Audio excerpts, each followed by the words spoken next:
I'm back with another Studio Ghibli film. This time round, I'm discussing Ponyo.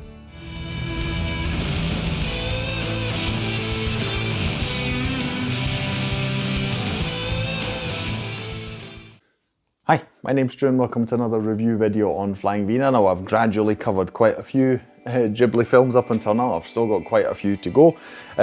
Really enjoying my journey so far, but we needed a film over the Christmas and New Year holidays. My 5-year-old daughter's at home for 2 weeks, and so we had this idea where we made this sort of like, we were sleeping in the living room, you know, exciting stuff. You're not in your bedroom, you know, put some mattresses down in the living room, you know, made popcorn, and we'll stay overnight in the living room. Very exciting stuff. And we'll watch films, of course. And we decided to watch Ponyo because I thought this might be fitting, you know.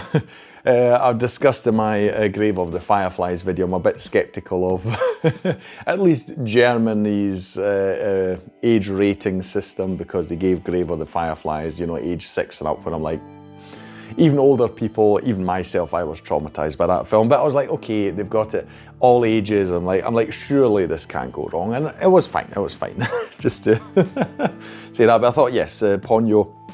Didn't know anything about it, hadn't seen it before, so this was my first time watching it. I was like, okay, the story of a goldfish girl, so how is this going to go? Now, famously, this is sort of, I mean, I've just recently sort of also heard a bit about Hayao Miyazaki, you know, the Studio Ghibli head, if you will, you know, the big legendary creator and artist, his troubled relationship with his son Goro, where got this weird situation where the son just wants, you know, to step in his father's footsteps, just get some recognition, just for him to say basically, hey son, I love you. And it's a very rocky relationship. But apparently this Ponyo, which came out in 2008, was kind of a bit of a sort of him extending a branch, you know, towards him, say, hey.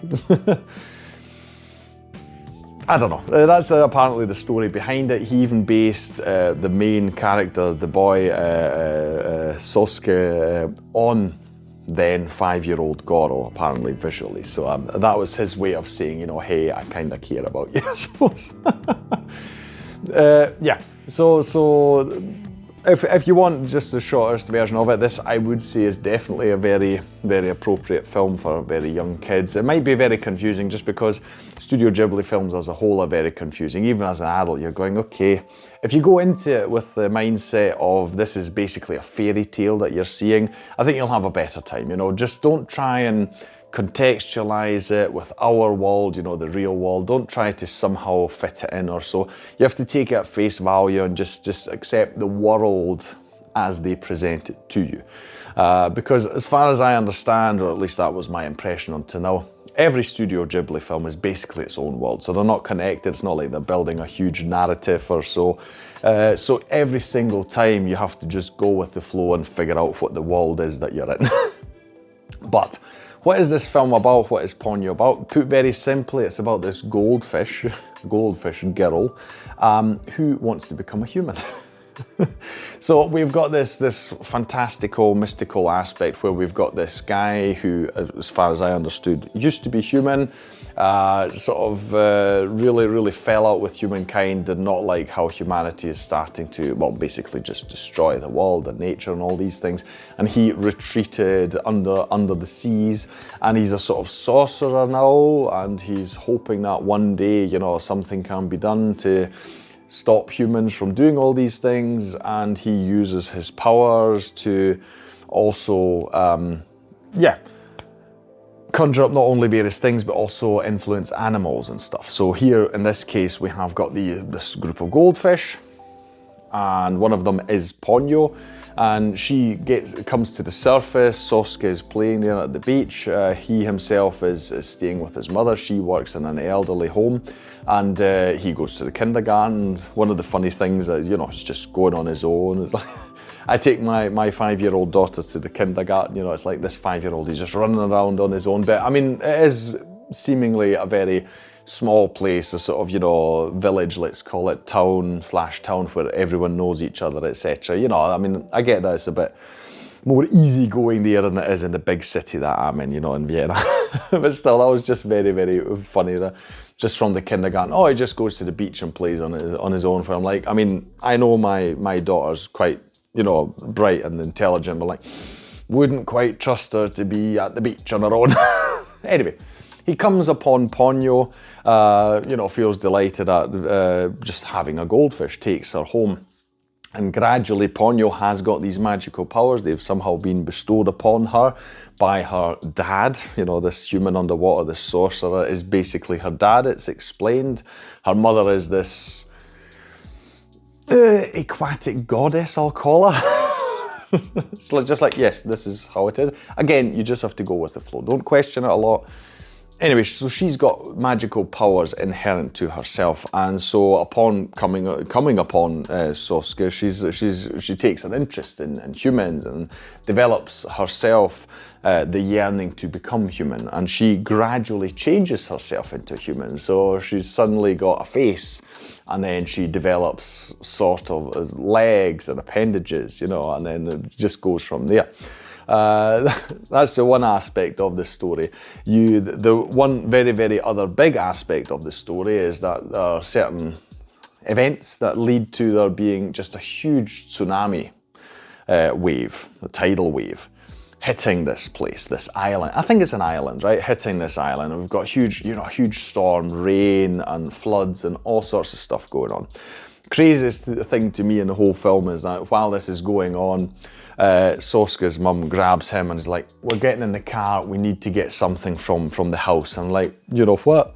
People are in the film, soldiers telling her, you know, no, she needs to evacuate, she needs to go this place. She's like, no, I need to get to the house. It's like, what? Absolutely crazy. It makes no sense. In reality, no one would be this stupid because it is absolutely stupid. And then loads of things happen, right? And it's a very big aspect of the film, this huge, chaotic, catastrophic thing that goes on.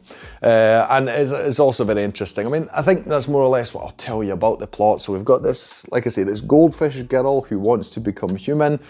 Then we've got this mother-son duo who are trying to brave this storm, quite literally, trying to make sure they don't get swallowed up by a massive tidal wave, yeah? That's what happens here. And it is a lot of fun, because Studio Ghibli films, to me at least, are always a lot of fun. You're sitting there half the time going, huh, you know, because all these things, all these concepts, etc., are partially very otherworldly. It's like, how did you come up with a little goldfish wanting to be a girl, wanting to become human, right? But it's very endearing, the relationship that builds up between Ponyo and Sosuke. You know, the two become friends, play partners. At some point, Sosuke then is separated from his mother, and the two just, I mean, again, one of these really batshit crazy moments. The two just decide, I mean, Ponyo and Sosuke, basically 5-year-olds. Oh no, yes, no, we're gonna grab this boat and we're gonna sail around here and try and find her. It's like, what? And then you've got people, adults, who come across them and they're not like, come here, you know, we have to get you to a safe place. They're like, oh yes, cheerio, you know, just continue onward with your journey. And you're sitting there going, what is going on? Why isn't the whole adult trying to be responsible here and do the right thing? It's really funny. But the animations, obviously you talk about them with the Studio Ghibli films, they are incredible from the very first moment, you know. I just, you know, made myself very conscious to the fact that all this is hand-drawn. I mean, it's crazy. They do use, as far as I know, some CGI in parts, but not as you would expect them to, you know, to multiply a certain effect or, you know, to animate 10,000 fishes. No, they actually draw the 10,000 fishes. And it's incredible, because so they do all this is all hand-drawn, and it's really just amazing to watch. And you just, at least I was always constantly aware throughout the whole film and thinking about the fact that, you know, all of the stuff that we're seeing, all these people did that, and it took so many to actually make this film, and it's just beautiful. It's really wonderful. You know, people, especially nowadays, young people, they will find it hard to appreciate that, because nowadays, obviously, you just punch in a short prompt and AI will just produce all sorts of stuff. But, you know, all these people sitting down with the same goal, animating all this stuff, really, really wonderful. It looks amazing. It comes together, especially I talked about, you know, this tidal wave and this big storm, and there's so many elements going on at the same time, and you know, it's really hard to take in at times because there's just so much going on. But they sat down and drew all this. The music plays a big part. I read that Miyazaki was influenced very strongly by the Ride of the Valkyries, and that's very, very apparent when you listen to the soundtrack, because it is, I'm not quite sure because I'm not 100% familiar with it myself, but parts of it are either taken directly from it or very, very, very heavily inspired by it, because they sound very similar, right? But it fits the theme absolutely wonderfully, you know, with what's going on, because we've got stuff with the fishes and again, the storm going on, waves, etc. And it just fits that theme so well and it carries through. Ultimately, it's just a very endearing story, just like all of Studio Ghibli's are. It's just a wonderful little fairy tale. It's just like a life in the day. It's not trying to tell a big moral of the story.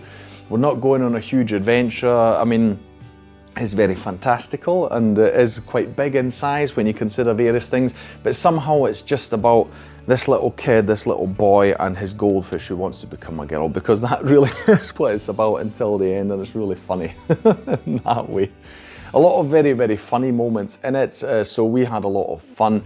I would definitely recommend that you watch, especially if you've got young children. But generally speaking, all the aspects, like I say, the art in it and the music, etc., are typically things that you can appreciate even as an adult, you know, and makes you think back to times when you were a kid. That's what I also enjoy about Ghibli films. They make you very nostalgic, even although you obviously haven't been there, etc. They make you very nostalgic for childhood and the simplicity of it, where your world is all just about this goldfish. You know, because I suppose somewhere out there there's someone who says, yes, the actual interpretation of the story is that this boy is you know, just dreaming about what he's going to do with his goldfish, or what that goldfish is going to do, and that's the rest of the story we see unfold. I don't know. Like I say, to me it's just a fairy tale, and I just enjoyed that I was along for the ride, and I hope that you go on that ride as well. That'll be all from me today. If you enjoyed this video, please like, share and subscribe. It is the best way to support this channel. Leave a comment down below about anything you want to say about Studio Ghibli, Ponyo of course. Any other films you want to suggest. I've still got quite a few on my list. Not too sure which of them I can watch with my daughter. Like for instance, Princess Mononoke is apparently, at least here, age certificate 12 and older, so I think probably not. I'll have to check out myself first, I think. But anything you want to say about Ghibli films, etc., put that down in the comments below. I'll thank you for watching this video, and I'll see you in the next one on Flying Wiener. Take care.